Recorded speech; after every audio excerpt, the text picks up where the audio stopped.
Hey everyone, welcome to TSP Weekly. This is your tech startup podcast for Friday, June 6th, 2014.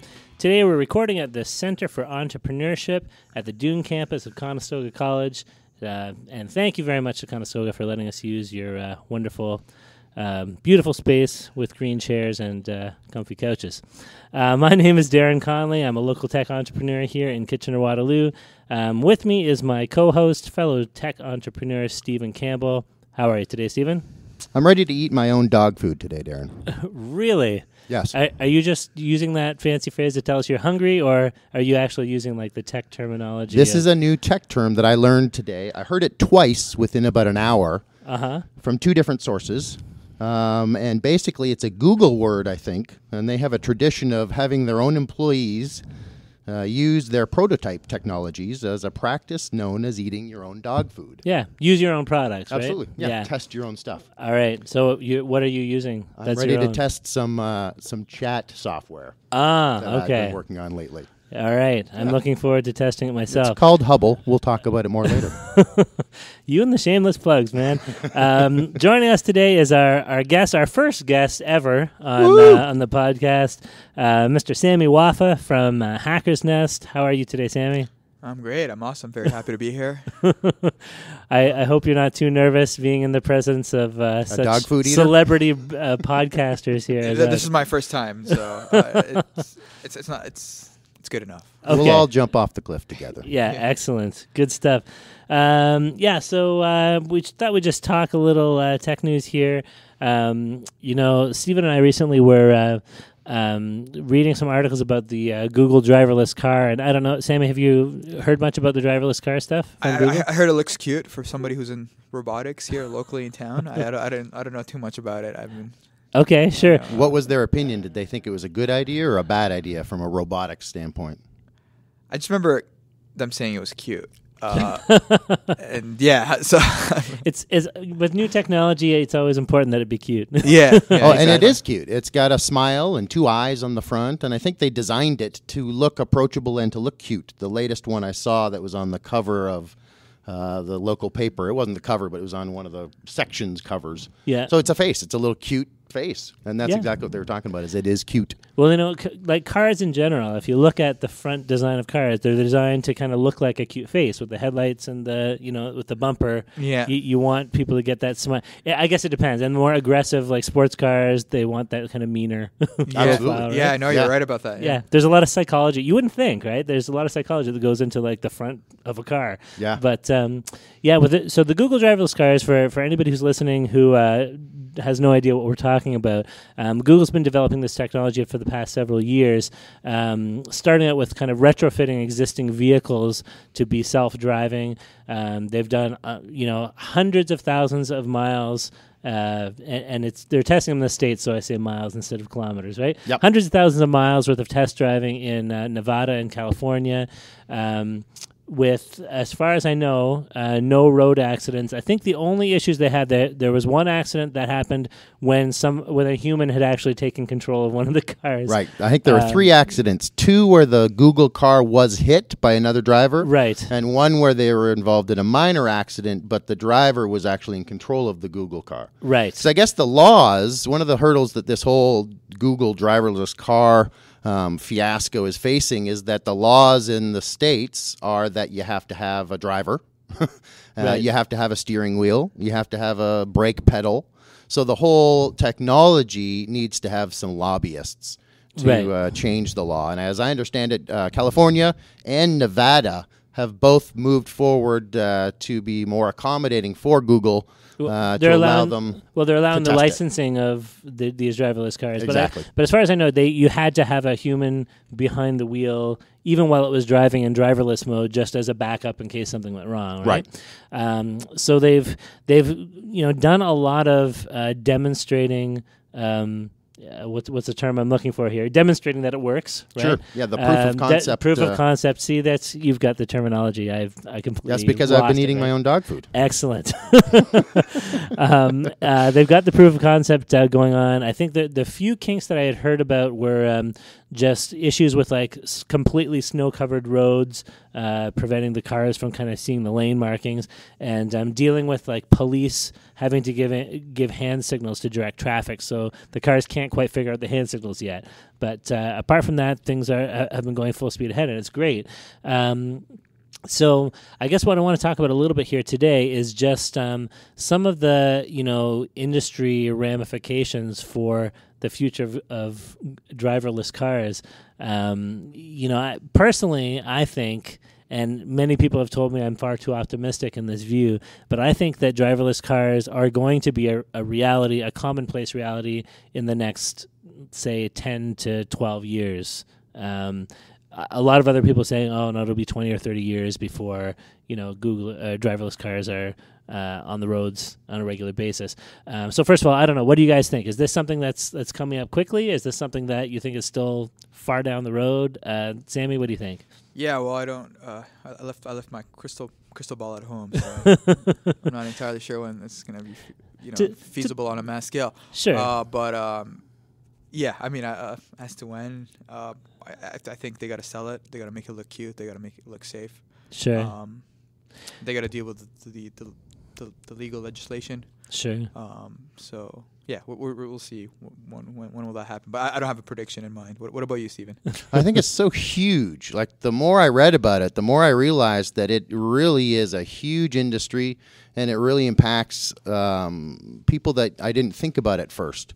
One of the members of our Tyrium team that I was chatting with today, Nicholas, was talking about he was concerned that the taxi driver in New York City would lose his job. And he felt that the company that brought that technology to bear had some responsibility in finding a new job for that taxi cab driver.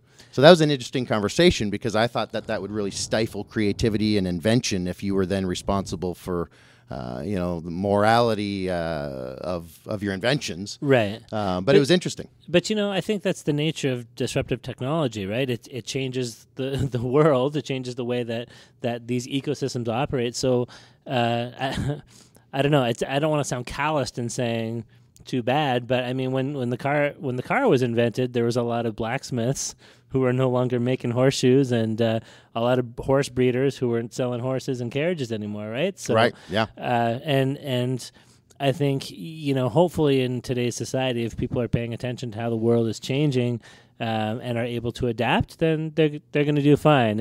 I think you have to be naive to think that whatever you're doing now, whatever that job is going to be the same job for the rest of your life.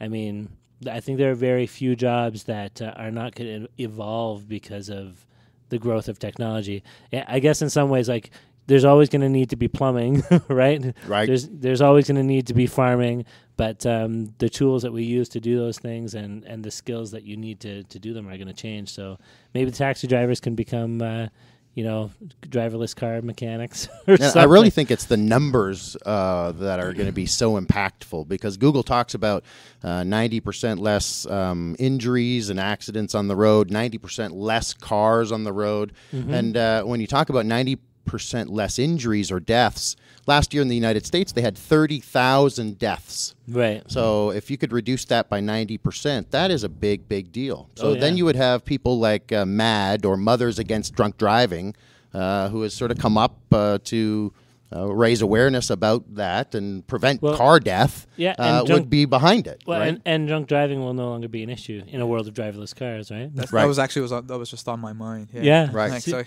Yeah, and think of all the time that you would regain when you just have to ride instead of actually drive. So I really am excited about the idea of it. I love the technology of it. I think I could get behind it, but I see so many hurdles. It'll be really interesting to watch as people smarter than me figure this out. I think the biggest hurdles I see are like big auto kind of adjusting to this, right? And I think a lot of what happens in the auto industry now is you have the major automotive companies are trying to make these incremental changes. And you guys have probably seen, like, commercials for cars that will parallel park, or you get cars that will alert the driver if you're about to back into something. So, they're moving more and more towards not necessarily automation, I guess, but taking the human error component out of driving more and more. But it's always incremental steps. Yeah, I saw that in the article, and that was interesting. And Google is just going the whole way. Right. They think customers want that, and sometimes they don't. And they talked about some companies that missed the boat, and one of them was like Kodak.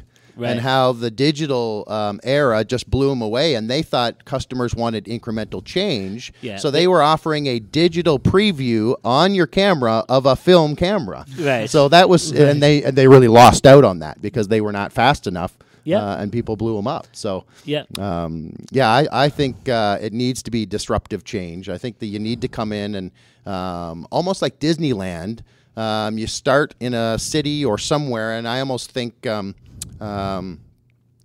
Florida might be a good spot, like at Disneyland, where you say, okay, you park your car here, and then to go into the city of Orlando, it's all automated. Sort of. And I think they're trying to do that in Nevada because Nevada's working with them, and Google could sort of run their, trial, not with 100 cars, but with a city. Or even sections of a city. So you take like the Las Vegas Strip or whatever, you have a bunch of, commuter parking areas outside of the main strip, and then it's all driverless cars that are shuttling people to and from the hotels. And once again, like I can go to a hotel bar, have a bunch of drinks, and get driven down the street to another casino without having to worry about drunk driving issues or whatever coming up that way, right? Yep. So I think that kind of incremental rollout makes sense. But when it comes to, changing the landscape, I think you've got to shoot big. Anyway, we'll see. There's a lot involved. There's a series of articles on Forbes, and if I had done my preparation in a little more detail before, and I could tell you the guy who wrote the series of articles, but it's like a 7-part series about the Google car in Forbes, and they go into all kinds of stuff, the insurance industry, how that's going to be affected, right? Auto parts manufacturer, maintenance, the battery industry, if these are all like electric cars, fuel, the petroleum industry. I mean, there's so much that this affects. Healthcare, medical bills, lawyers, parking lots, like whole. There was some research done that 1/3 of some of the big cities are parking lots. Right. So real estate in some large cities would drop as all of this real estate then would become available. That's right, and you can reclaim all that parking lot space for something useful because the cars now use the streets as their parking lots when you don't need all those lanes in use, right? Yep, that's correct. In the article by Chunka Mui, I think is the pronunciation. There you go. Steve's got it. I tried to slip that in. The 3 big no's for this concept were that the car was going to cost too much. Currently, they're estimating it's $300,000. But 1 gigabyte of computer memory in 1981 cost $300,000. It now costs 10 cents. Right. So that's what we call Moore's Law in action, right? Thank you. So, yep, that's Moore's Law, absolutely. So that was the one. The other one was that the customers won't buy it. Americans love their guns and their cars, and so do I. Not the guns as much, but I love Americans. Oh, Steve, we know you're packing heat. And her name is Dana. She's we've been married 13 years. Oh, there you go. Your wife must listen to the podcast. So anyway. She's going to. She better. Okay. So I can see that, though. Like my wife talked about, I don't want to put the soccer balls. I'm a soccer coach this year, so I don't want to put the soccer balls in the Google car every time. I just want to keep them in the trunk. Right. And I don't want to have to adjust the mirror. I guess you don't adjust the mirrors, but she's got CDs and you've got your personal stuff in it, right? So it's your own space. Sure. So buying a communal car that Google shares with you would be a problem. And then the third one that the article mentions is liability. So liability is going to slowly shift from the rider back to the manufacturer, or from the driver to the manufacturer. Right. Yeah. Right. So there's less incentive for GM to want to enter into that liability whirlpool, because eventually one of the machines will break down and somebody probably will lose their life, although it hasn't happened in any of the testing yet. Right.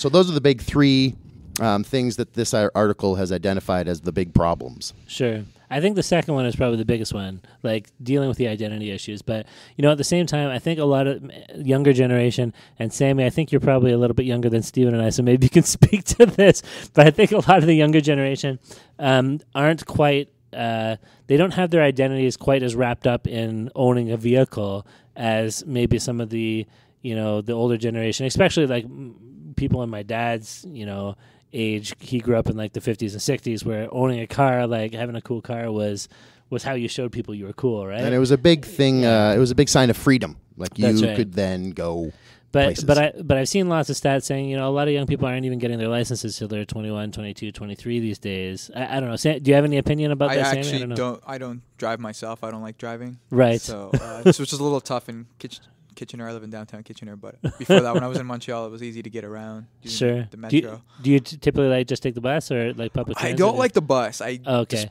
dislike the bus experience, but I like subways and trains. It's either or cabs, which can get costly pretty quickly. But it might, depending on how much traveling you're doing, though, it still might be cheaper than car ownership, right? Yeah, exactly. Yeah. And again, there's all that kind of wasted downtime of driving and stuff like that. Sure. So I don't think the younger the young kids or whatever you guys call them.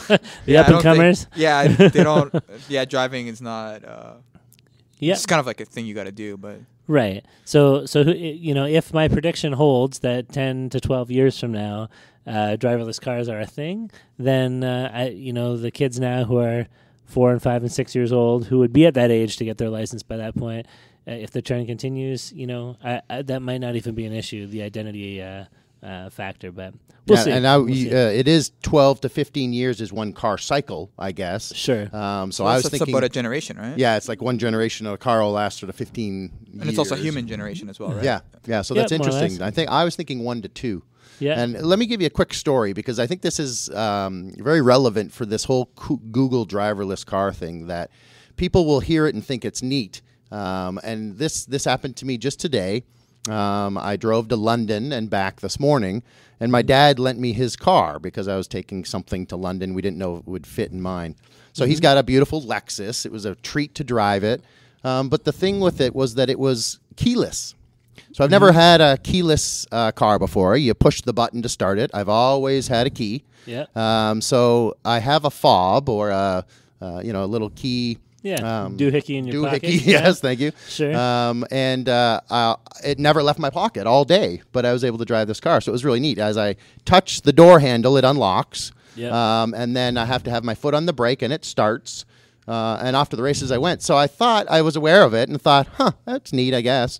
But using it today really sold me on it. I was really excited about it. And when I got out to gas it up and got out in London and back in, I forgot to turn it off at one point because you don't have the keys. So I got out of the car and looked at it, and I didn't know how to. It was beeping at me at one point, and I had to turn the lights off. And so there was some discovery there. But I can see myself being a big fan of that. Right. So there's a technology I didn't really, I didn't go out and run and buy it, but now that I've used it, it really makes sense, and I'm sold. Yeah. So I think that's going to be the same with the Google car. Like I don't know if I'm going to run out and buy it, but once people use it, they're like, I was able to check all my emails before I got to work or whatever it is, right? Sure. So I think that'll be powerful. I have one of those push button cars, and it did seem really magic for the first month or two, and now it's just this is the way it is. Yeah. Now, does it feel weird to go back to a key? I don't think I've driven a key-driven car since I've started driving this one, but it's kind of going between like a standard and automatic too. Like if you're for a while you're kind of looking for the clutch when you get into an automatic after driving a standard, and you feel like you should be doing something with your hands, right? But anyway, sorry, were you going to say something? Sam? Yeah, this is why I don't like to try new things. Right? It's like trying business class. When you're flying and then going back to coach is a pretty crappy feeling. It's true. Right. So, yeah. It bumps up your level of expectation for the future. Yeah, it's true. And maybe it's best that we haven't ridden in a driverless car yet, because getting in and having to drive my own like a chump will feel like a letdown afterwards. Yeah, Google has the video, and they've got a series of them because this isn't like they started it today. But one of the older videos is a 95% blind gentleman that gets in, and he actually goes through a drive-through at Taco Bell, and the car goes through it. I was amazed that it would know to stop at the first window. I have trouble with that, and the second window, all that kind of stuff. So it worked well. And he said that it was the best driving he'd ever done. I'd never even thought of going through drive-thrus in a driverless car, right? Yeah. Like. Yeah, it's like the car is taking care of your need to feed. That's right. Almost. That's right. That's hilarious. Well, speaking of driving, we want to talk a little bit about this other topic too. There's been a lot of hype lately online about these solar paneled roads, and there's a Kickstarter campaign recently, and they raised, I think it was like $1.4 million. Yeah, and then they're now up to 1.7. Oh, are they? Okay. Yep. So maybe 1.4 was the goal, and, now they and started now they're going above a couple and days beyond. ago. They were there. Yep. Yeah. And so if you haven't heard of these things, so they're kind of these hexagon-shaped cells or something, let's say, that you install on a road, and it's a special kind of tempered glass that has a little bit of texture to it on the surface, but it's like a solar panel, so it collects solar energy to generate electricity. It also has LEDs built in, so you can have them light up in various configurations or colors. That's right. So that kind of creates your lanes on the road, or if you have them in a parking lot, you can turn the parking lot into a basketball court, or a ball hockey court, or something like this, just through entering some commands electronically.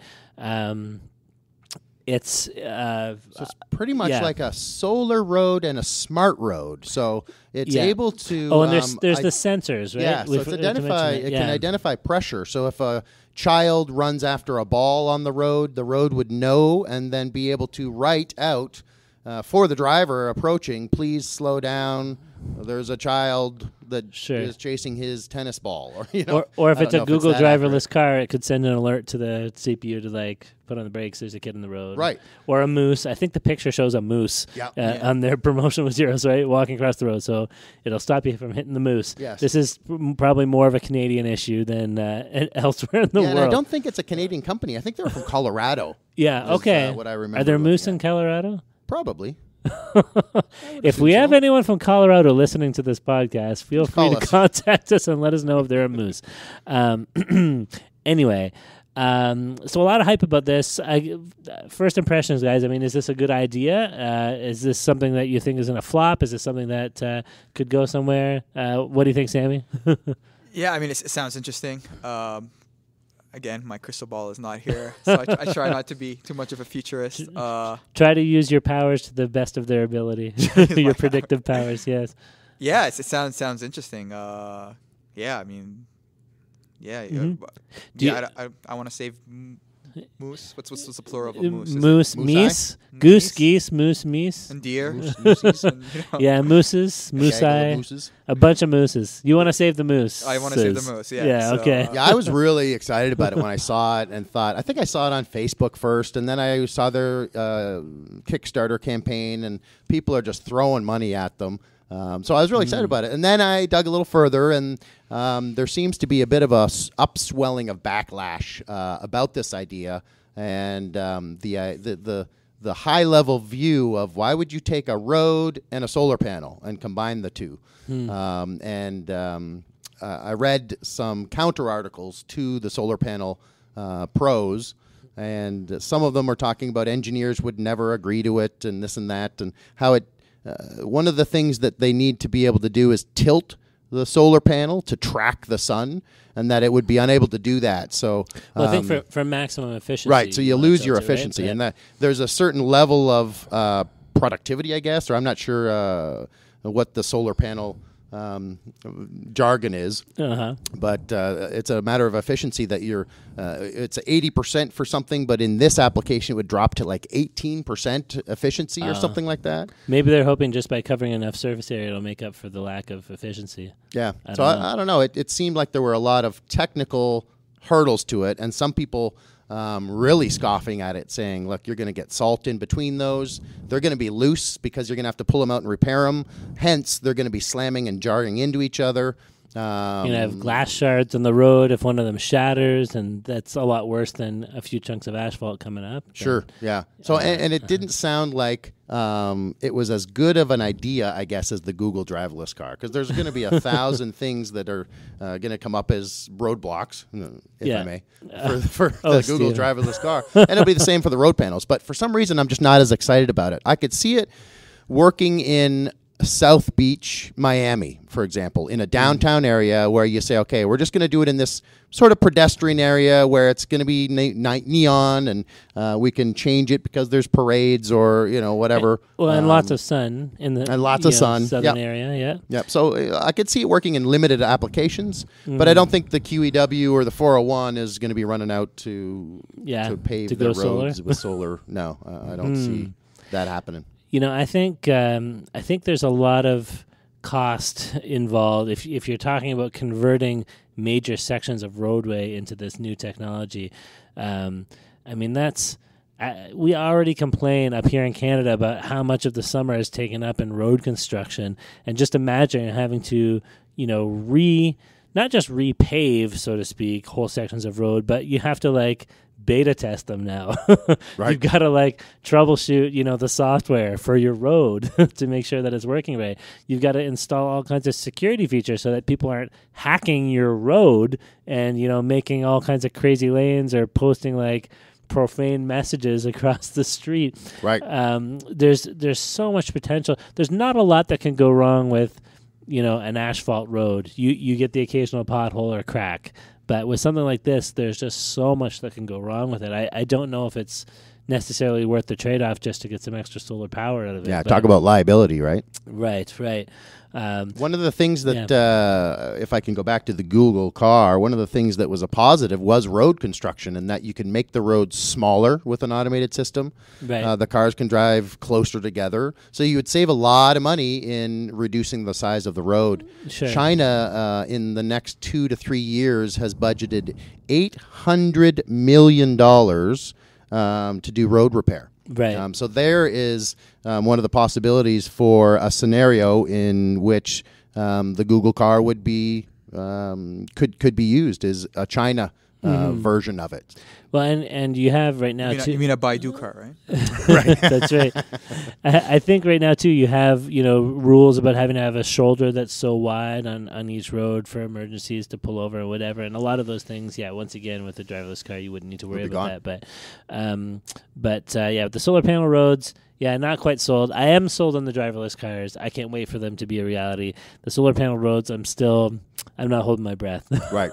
I was really excited about it first, and then I've since tempered that enthusiasm. But, it does highlight an interesting fact about a lot of these kind of Kickstarter and crowdfunding campaigns where you can just if you can get enough hype behind an idea, even if it's not that great an idea upon closer inspection, you can still get all kinds of people throwing money at it, right? Sure. And I think 3/4 of the things that come up on Kickstarter, and this isn't well-researched statistics, this is me pulling a number out of my butt, but a lot of that stuff, you get a fancy-looking prototype with, a nice vision statement and a cool-looking team of people behind it, but there's very little to say that product will actually go anywhere. But if you can build enough hype, then people throw money at it, and you at least have a fighting chance, right? I still want to do the LED-enabled Free Hugs T-shirt. Free Hugs T-shirt? Watch for it. It's coming. Oh, Steve. If you want free hugs, man, you could test that concept by offering free hugs and see if people actually want them. I don't know if the shirt would... Yeah, I don't want free hugs. I just want the millions that it would generate. The millions of hugs. The millions of dollars. Oh, of course. There you go. Yeah.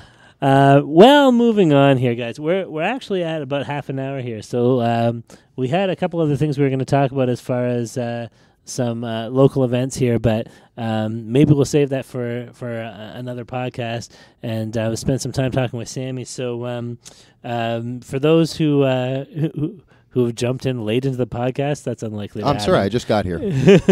If you don't remember, we mentioned at the beginning of the podcast that Samy Wafa here is involved with Hackernest.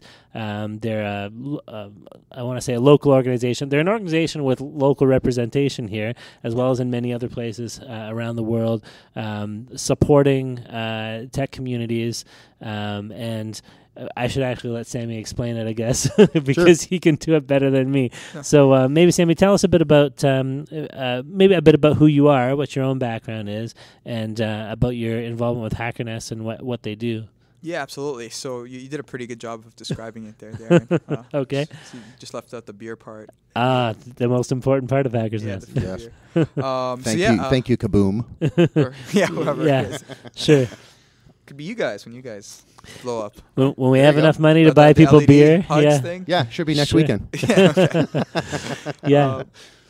So my background is in online marketing, direct response online marketing. So I'm very good at making banners that get people to click and landing pages that get people to buy. So that's my area of expertise. Oh, cool. And so were you right in the getting dirty with the code at that level, or? Unfortunately, I'm not a hardcore coder. No. Oh, okay. Yeah. Just do you do the graphic design side? I do ugly graphic design work. Yeah. Okay. That works. Excellent. Yeah. If it works, it works, right? Yeah. But I wouldn't. I wouldn't. I wouldn't do well in a conference full of designers or something. Okay. Do you have a loose-fitting, billowy white shirt that you is that an the important Seinfeld aspect? shirt? Yeah, I do my best work when I'm in something billowy and white and loose-fitting. And we're learning so much about you today, Steve. yes, it's true. Like linen or the I give you linen or any fabric. It could be. Yeah. How did we get off the rails so easily in this That's podcast? an interesting idea. Yeah. There are rails.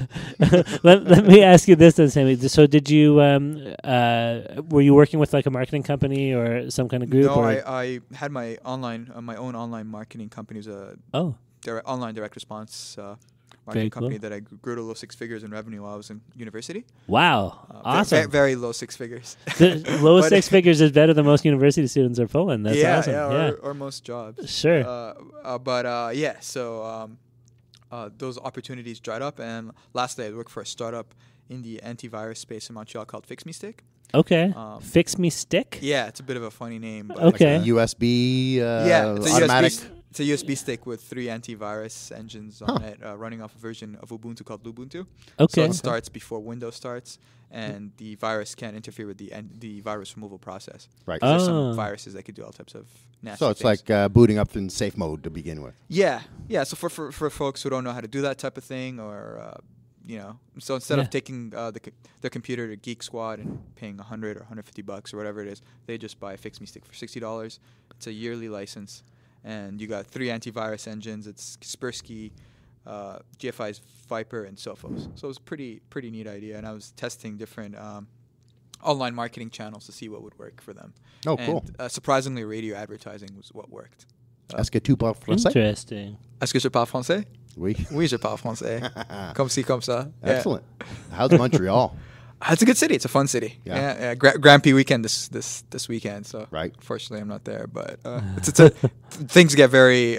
It's an interesting weekend, but it's not my favorite weekend in Montreal. But it's cool. It's a good weekend. Are you a gearhead at all? Or? I'm not. I've never been to one of these things. Yeah. I just know it's just big party weekend. Yeah. So. If I can just ask about Fix Me Stick? Yeah. Fix Me Stick. So are they still around? They are, yeah. I met with my former boss, Marty, back in December. Yeah, they were on Dragon's Den. Wow. Dragons wanted to be in. I think they made a deal with a lady. What's her name? Arlene. Arlene, yes. She just came through and spoke at a breakfast this past week. Mm-hmm. Entrepreneur Week. I didn't go. Oh, wow. But I wish I knew about that. How was it? It's I didn't go either, gone but we saw it in the but paper. Yeah. Okay. Yeah. So are there hidden events that we don't know about? Or? There's a whole underground in this area. I thought it was just Hackernest, the underground thing.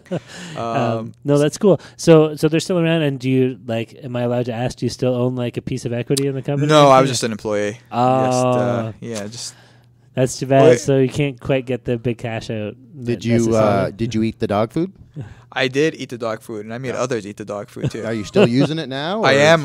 Yeah. My mom has one. Oh, cool. Wow. Yeah. Everybody That's Yeah. awesome. So that's interesting. For me, I haven't used any, and don't come attack me, virus people, but I haven't used any virus software since Microsoft Security Essentials, the free one. Does Oh yeah. that ring a bell? So Yeah. I really haven't had any trouble. I did just reinstall Windows 3 weeks ago, for the first time in a year and a half, which I like to do anyway. But I use Avast. Avast, And they're yeah. not The paying, free one, They're yeah. not paying me to plug them here, but it's free and seems to do a good job. You should but use Fix Me Stick. well, if you think you're infected. yeah, I don't think I am, but if I ever was, and Avast isn't cutting it, then Fix Me Stick has now moved up to the top of the list. Yeah, so it's not preventative; it's reactive, right? Like Yeah. after you have a problem, then you use it. Absolutely, yeah. Okay.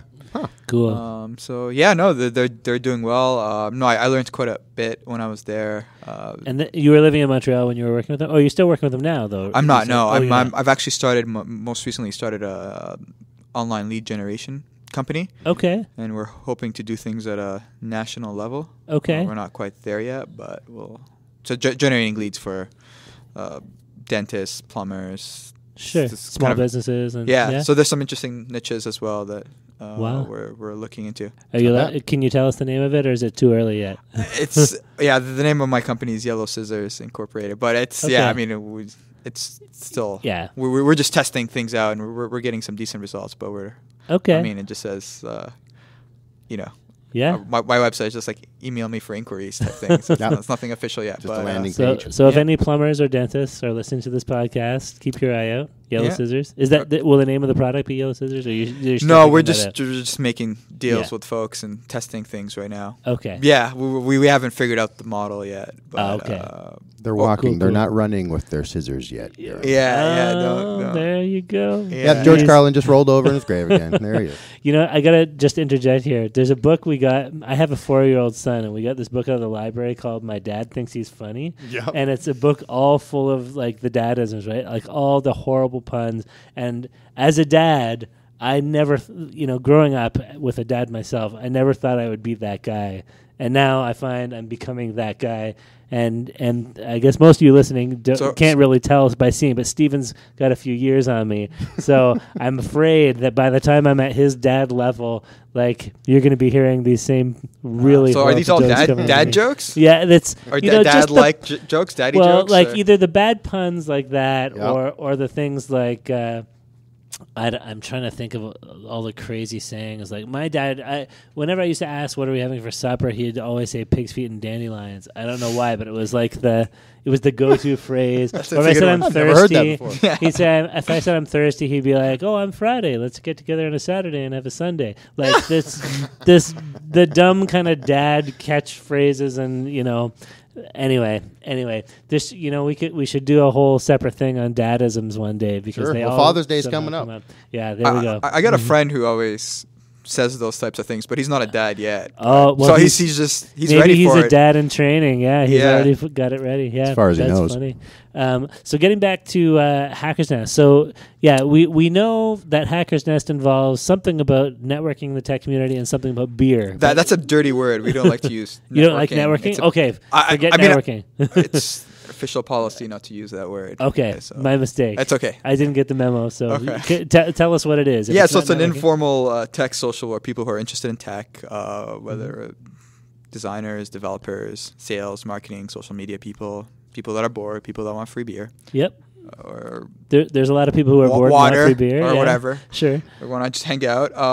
Yeah, we get together every 2 months here in Kitchener-Waterloo region. Mhm. Our next event is July 14th. Okay. We're always looking for venues and sponsors. And some of the past venues, I know I've been to a few at Google's office here in town. There was one at Vidyard office one day. Thalmic Labs, I think, is where Thalmic Samy and I Labs. first met last year. I guess that was just January, I believe? yeah. I guess that was this year. Fine. Yeah. Yeah. I was at It's that funny. I one. actually live Yeah. my life by Hackernest events. Like, Yeah. it's like I was like, That's what I mean? It's like, so don't worry about it. I'm not, Yeah. just because I'm Communitech had running. one too. I think we were at that was Yeah. the BlackBerry one. hosted that one. Yeah. Yes, that's right. So that was cool. But it's a cool. I appreciated the chance to kind of see some of these cool workspaces that these groups are, I wouldn't call them all necessarily startups. Google certainly is not a startup, but some of the more successful startups in the area get to kind of check out their venues and stuff, which is great. And the free beers are definitely a plus too, right? But so is that like the core of what Hackernest does? Is those kind of events, or is there other stuff happening behind the scenes? We also have hackathons. We've had one in Toronto. I think it was the biggest hardware hackathon in Canada. Cool. I'm not sure what that means really, but I guess it's a lot of people. Cool. Yeah. There's been hackathons. What's really interesting about Hackernest, I actually started the one in Montreal too. Oh, cool. So we're the biggest tech meetup in a lot of the cities that we're in. We're the biggest in Toronto, biggest in Canada, biggest in KW. We have one in Victoria. We have one that recently started in Georgia, in Tbilisi. Oh, cool. If I'm saying that right. Right. Okay. Darren, you're an international man. Am I saying it right? Or say it again. Tbilisi, or how's it said? Either I've never heard of the place that you're saying, or you're mispronouncing it so badly that I can't recognize Georgia. it. I've heard that. It's in Russia. It's Georgia, right? Russia. I think Georgia, yeah. It was on, it's on Community Season 3. I just watched it recently, and they were doing What's Community Season 3? It's a HBO series about a guy that goes back to community college as a mature adult. Wow. So it rang, it had some familiar tones to it for me. Nice. So they were doing some sort of a school against school educational thing, and one guy was from Georgia and Tbilisi, and talked about it. So I saw that just last week. So I think you pronounced it well. I couldn't find it on a map, but the pronunciation does ring a bell. So how many are like Hackernest is like international? Yeah, we got one. We got Dallas Fort Worth. I think there's something happening in South America somewhere. Okay. There's one in Malaysia, Kuala Lumpur. Wow. Yeah. And it's all volunteer, is it? There's no monetization strategy to it, is it? No. Well, I think you get sponsors for events, right? Yeah. So, sure. Yeah, which is donations and stuff like that. Yeah, it covers our... Yeah, nobody's paying and nobody's getting paid, right? As far as I know. Sure. We all do it for fun. I mean, I've been to a few and I really enjoyed doing it. I used to run the online marketing meetup in Montreal, so I'm like, cool. I've been getting a lot of value from these events. I thought I'd chip in and help out. That's awesome. And there's also going to be a peer-to-peer learning platform that's in the works as well. Okay. So it's a little bit like a tutoring kind of a thing. Yeah, like a Stack Overflow or. It's not online in any way. It's kind of like Meetup where you kind of meet online or you meet each other online, but it's done at physical locations. Okay. So that way, apparently, again, I'm not an expert at this, and I know we're behind a little, and I don't want to, like how these things go. You're always behind schedule. Sure. Over budget and stuff. But so it's people basically interact. Meeting on the platform, right. And then meeting in real life in 3D, I guess. Okay. And exchanging knowledge. And sounds a bit like dating, but without the romance aspect. Yeah. In a way, right? You meet online, then you'd agree to meet in real life, and see how well you click. The picture's 10 years old or something. Yeah, sure. That's right. Yeah, absolutely. I don't know. I'm not a big believer. Online, so okay. So I have no. Geez. I have no shame admitting. Okay, I was gonna say I'm not a big believer on online dating. Was it POF or? You know what? It was ages ago. It was like 10 years ago. Oh, okay. And it was like some free site that just offered like a free 10-day trial because I'm super cheap. Yeah.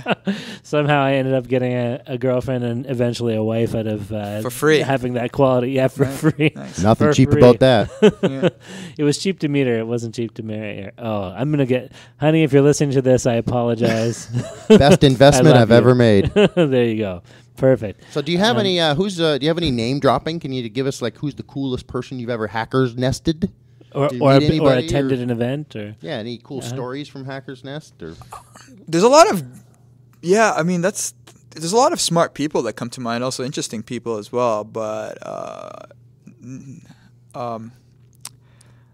I don't know. Since I moved into town, the two people that showed up for my birthday were from Hackernest. Cool. That's a cool Hackernest story. But okay, two more than I thought would show up. Sure.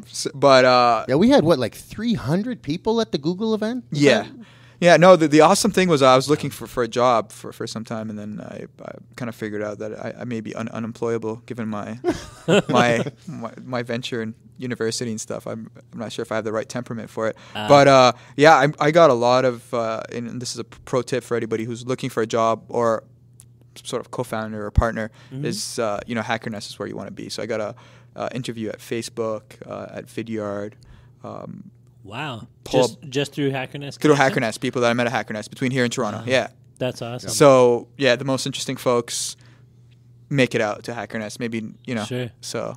Well, Steven and I actually met each other at a Hackernest event originally. Oh, nice. And now we're doing some work together and doing a podcast. So I didn't even think to make that connection until just now. Right. Yeah, that's awesome. That's great. That's right. And I think there's another gentleman I'm doing another side project with who I believe I originally met at Hackernest too. Bernie? Now that I think about it, yep.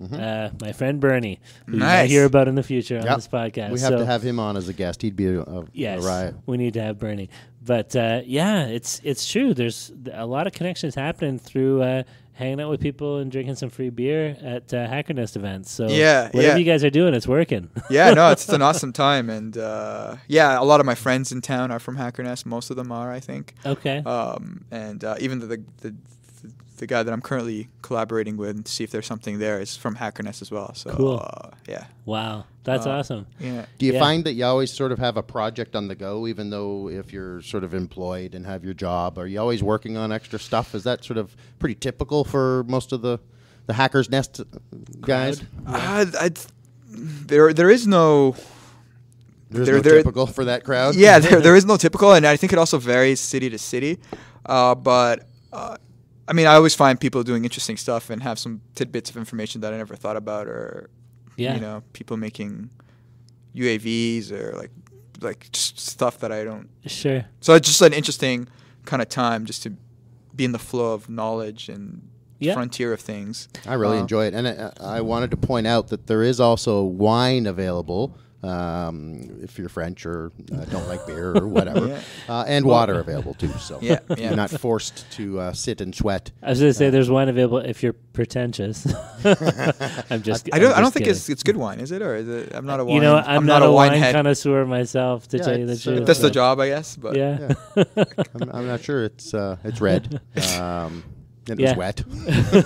Sometimes they're white, I think. Right? Yeah. Sometimes they're white, yep. Dry wine. It was a really good event. Google was a little bit warm. We got the windows cranked open. So when you have 300 people in one space, that's what happens, I think, absolutely. Right? So the security was there, which was really neat, I thought, too. No pictures were allowed. Yeah, well, there's trade secrets, right? Just floating around in the atmosphere in Google. You got to be careful.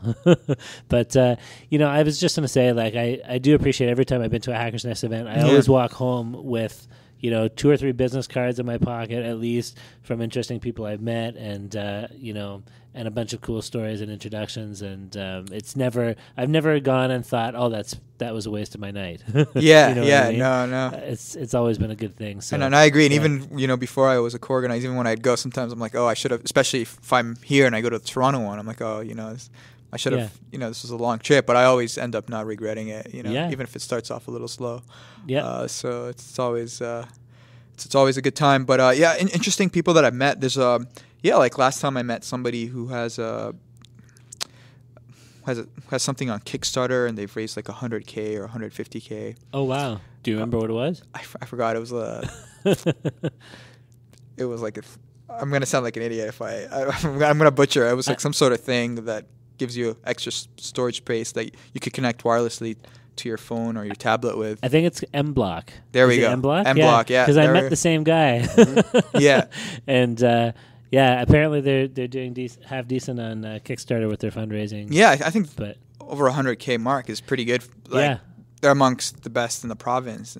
Type thing, right? Yeah. And also met the guys from Pallet Gear, which is another successful Kickstarter campaign. So you just. This is the place to be, especially I think in KW, right? You've got a lot of startups coming out of the University of Waterloo. You've got several accelerators in the area, and we're all kind of united by the love of free beer and hanging out in cool venues. So it really is energizing for me. And one of the things I've noticed in the 6 months that the 3 that I've gone to is there are similar people, or you start to see the same faces again, and you get to see the progress they've made. So one of the guys that I've seen and made a contact with has a product called This Is Your Out. Right. So he's now got a prototype, and it's a really neat idea. We maybe reach out to him to get him on to talk about it more. But basically, if you're in an awkward situation socially, you press a button in your pocket. 30 seconds later, your phone rings. You answer it, and you follow a script that you've predetermined. Mother, yes, you're in front of the TV now. Okay, well, is it recording? I'm sorry, whoever you're talking to, I'm going to have to take this call. So that's your out. It gets you out of an awkward social situation, whether it's your mom calling or an emergency or whatever it is. So he's actually continuing to develop it, and now he had something to show us at the Google event. So it's really neat to see the progress that everybody else is making. That's the thing that I think would work well on Kickstarter, actually, is that because he's got a little, you got to have a little gadget, right? Yep. If you want to do got the crowdfunding. So he's got the doohickey. He's got like an idea that kind of sticks in your brain. It's a little great bit funny. Story. Yep. I don't think it's going to be the next Twitter or Facebook, but I think it'll be enough to to do well for only him. on As Seen on TV, 1995 QVC. He can sell a million of them, and then it's beach time. Hopefully sell enough to retire. And become a sponsor of Hackernest. That's there right. Yeah. Exactly. Absolutely. Exactly. Well, listen, guys, we're just about at the hour mark. We're just over 50 minutes, so I think we should wind things down a little bit here. Maybe just real quick, Samy, I think you said the next Hackernest event is July 14th? Yeah. Right? Okay. So still a little bit of time before that happens, and you guys are still looking for a venue, I think, right? That is correct. Yeah, we like to keep it centrally located. Sure. And as you know, we're getting bigger and bigger, so it's becoming harder not to repeat the same venues. But sure. So there'll definitely be a venue. There'll be an event. But so if there's anybody listening to the podcast here who can accommodate 150 or 200 people in a cool space to hang out and drink beer, and maybe give us a shout. Is there some way, if people want to get in contact with Hackernest or with yourself, a website or a Twitter channel or something? Yeah, absolutely. They can find us on Facebook or Twitter. My personal email is Samy, SAMY, @hackernest.com. Okay, so awesome. So anybody has any leads or knows somebody that knows somebody that knows somebody, please drop me a line. That's right. Or if you just want to get on, I guess, the mailing list and get notified of future events, right? Yeah, sure. Yeah. Well, for that, they'd have to go through Meetup, but through Meetup. Yeah, okay. So on meetups.com as well. Hackernest has a presence. Hackernest KW. Yeah. Awesome. Great. So really recommend you try it. I love it every time I go out. I meet new people. And I really get energized, and it really feels like you're connecting with the Kitchener-Waterloo area, and even Toronto. Some people will come from, even though they have their own. I've met people that have driven in from Toronto for them and stuff. So, sure. If you haven't gone, go out and get involved because it's a great time. Awesome. They take donations as well. So if you are leaving and want to drop a couple bucks off, I usually do that depending on how many drinks I've had. So. You leave more money if you've had more drinks? Yep. Absolutely. Generosity goes up with the level of drunkenness, I guess. That's right. That's right. That's a good system, yeah. Yeah, perfect. All right, well, let's wrap things up here, guys. So first of all, I'm going to thank our guest, Samy. Thanks for being on our second podcast as we're still trying to figure this stuff out. But we love having another voice in the mix here. So yeah, absolutely. Thank you for having me. Awesome, no problem. And thanks, Stephen, for Stephen set up all of our equipment today while I was at home dealing with a child who's sick. So, thanks, man. You're welcome. My pleasure. My name is Darren Conley, once again. Thanks for joining us, guys, and we'll see you next week.